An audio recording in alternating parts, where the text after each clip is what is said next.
window, and he drives it down into the middle of the ground, and Yao Yi is with it. Yao Yi is greeted there by Hindmarsh and Moi Moi. That's 1, 2, hold his leg. Hold it. Hold. Go. Big day of sport on Sunday, as we pointed out at the top of the program. Wide World of Sports on Sunday morning. That kicks us off, and it leads through the footy show, and then to the Warrior Sea Eagles grand final replay, if you want, and then back for the first day of the one-day cricket finals. So we've got sport, sport, and more sport. And Hodges taken by Tonga over there. In fact, it was Roberts who made the tackle. Justin Hodges has had a lot of work in the first half. And Wallace's kick is zeroed down to CO. And he will play the ball 30 metres out. Here's the tackle on Hodges from Ben Roberts, and it all went wrong for Roberts. He could have done himself a nasty injury there. This is the big winger, Blair. Gee, I tell you what, he stands tall. He's a mountain of a man.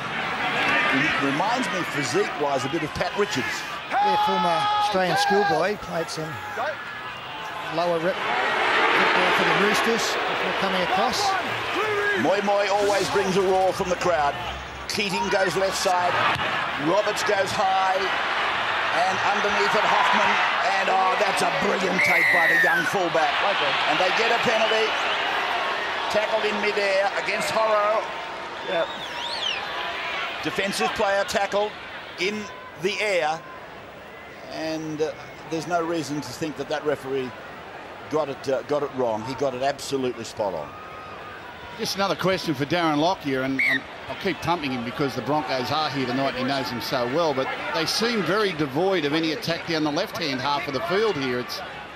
The ball hasn't come out to this touchline at all, and nothing really constructive on this side of the field. Would there be a reason for that? Maybe Wallace being a little bit more senior to Norman. He's getting a little bit more, but obviously Hodges is a go-to man, but they need to mix it up. Justin's just as effective out of dummy half. Ben Hunt is on there. That was him a dummy half. That's Glenn. These younger players, of course, have played for New Zealand. We're talking of Jared Beale and Alex Glenn. They've both played Test match football for their country of origin. Played by Ben Hunt, who was in the shuffle-up for the number 6 jumper, I believe. Wallace is tackled. Horro works hard. Hindmarsh was involved. Hunt dummy half again. Norman left foot kick, sort of a banana kick, and it might come off for them. Oh, they had a chance here, and it's offside against Brisbane, and that's a correct ruling by Shane Hayne. Gillette and Friday. It was almost accidental offside, you'd have to say. Just say, Ben. This was nearly going to be the absolute perfect situation for Brisbane.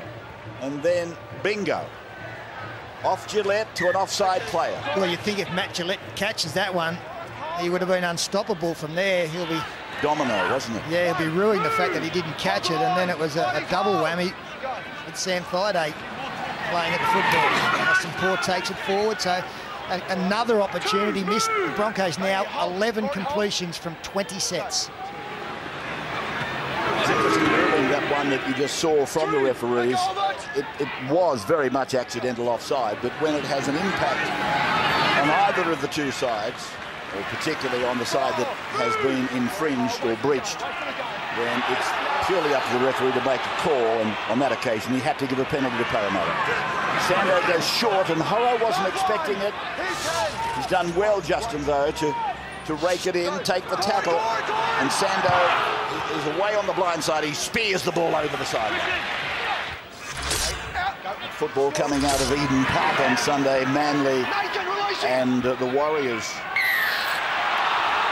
Well, it's a penalty going to Brisbane. It's against Hindmarsh for not allowing the player up to play the ball.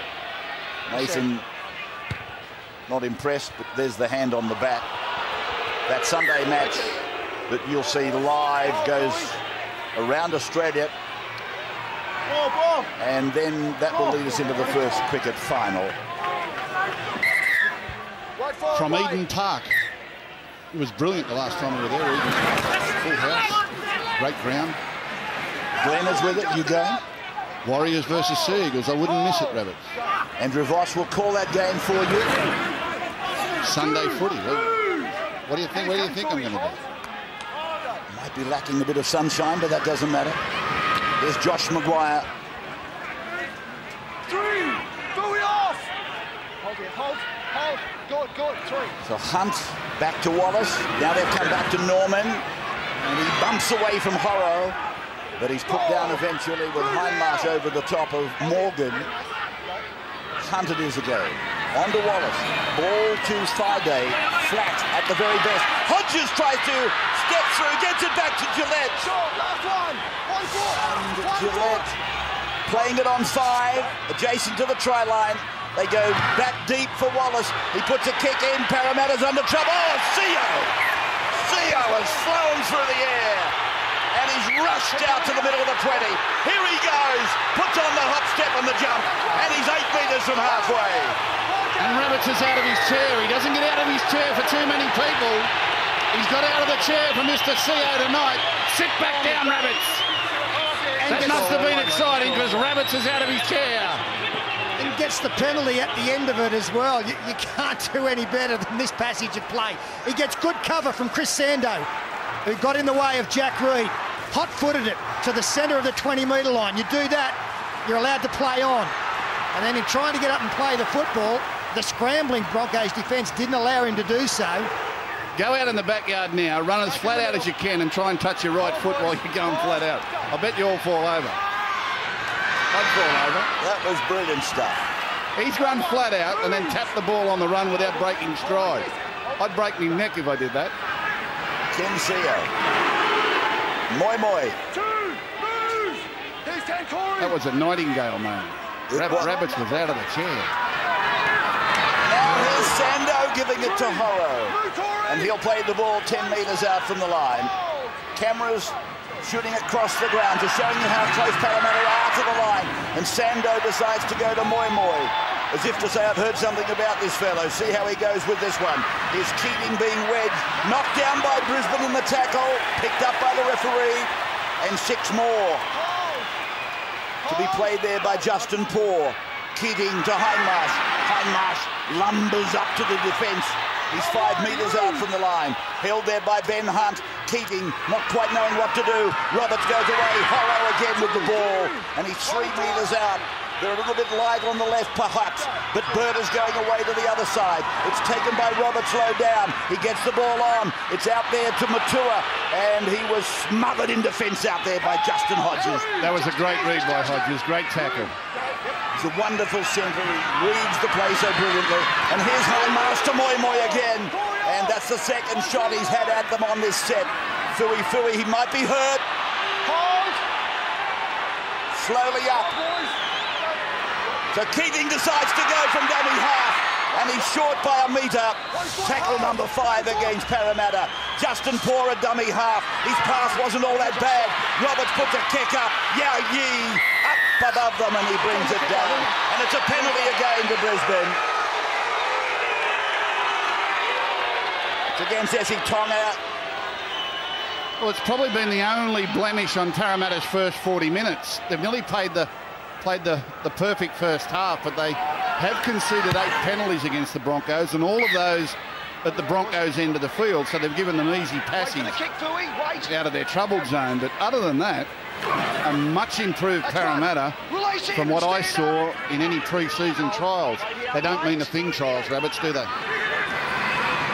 I certainly agree with that comment. I think most people would. But I suppose they're an unnecessary evil. Am I getting it wrong watching Sando? Is this a contained, cool, confident performance rather than his you know, that hustle, that bustle at South where he thought he had to do everything? Frantic is a good word. He used to be frantic, didn't he? Now he's composed, is what you're trying to say. That's what I'm trying to say. I knew it started with C.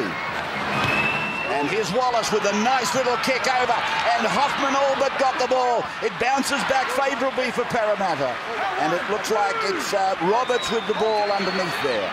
Burt gets the ball from dummy half. Blair was going nowhere. Gillette was right with him. Played back for Sando. Now it's gone away for the flyer. And this is Seo who comes out to the 40-metre line.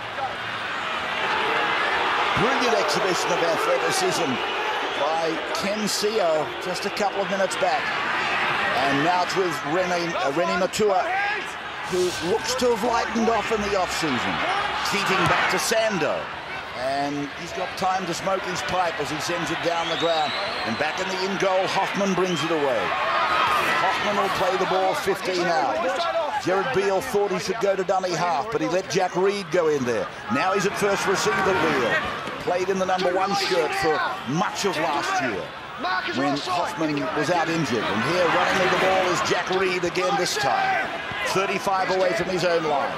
It's going to be a very interesting half-time break for Bronco coach Anthony Griffin. I mean, it'll be easy to point out the bad things that they've done, but he's got to construct something that's going to be effective in the second 40 minutes. He won't want to let frustration get the better of him. He needs to be really constructive with his team to set course for victory if they're going to get out of this. Through 3 sets of hands, and it's gone over to Hodges again. Roberts gives chase. He flick passes, and Yao Yu caught the ball and tipped it in one motion. And it looks to have gone out on the full.